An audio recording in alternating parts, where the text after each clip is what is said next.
tertinggi Korea Utara Kim Jong-un menyatakan sikapnya untuk mendukung operasi Badai Al-Aqsa yang dijalankan oleh Palestinian Fighters atau Hamas pada Sabtu 7 Oktober 2023. Kim Jong-un menyatakan penyerangan yang dilakukan oleh Hamas bukan hanya tentang orang Arab dan Muslim, namun adalah upaya pembebasan.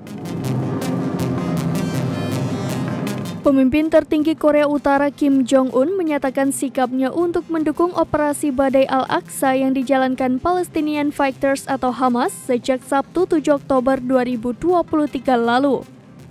Pemimpin tertinggi dari negara yang dijuluki Hermit Kingdom atau kerajaan para petapa itu mengatakan, penyerangan yang dilakukan oleh Hamas ini bukan hanya perihal tentang orang Arab dan Muslim, namun merupakan bentuk upaya pembebasan.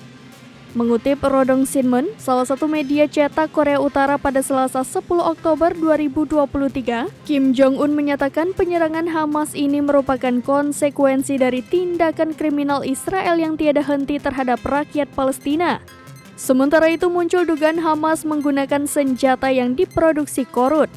Dugaan tersebut dibagikan dalam bentuk video oleh akun X Warnoir pada Sabtu 7 Oktober 2023. Dalam caption unggahan dinyatakan bahwa salah seorang anggota Brigade Al-Qassam terlihat memegang peluncur roket fragmentasi berdaya ledak tinggi F-7 yang diproduksi Korea Utara, di mana diketahui senjata tersebut telah diekspor oleh pihak Korut ke sejumlah wilayah di Timur Tengah sebelumnya.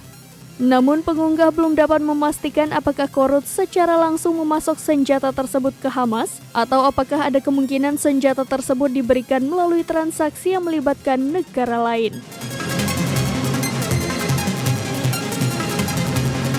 Demikian informasi terkini, Syederalun saksikan terus berita lainnya di kanal YouTube Serambi News, website dan Facebook serambinews.com.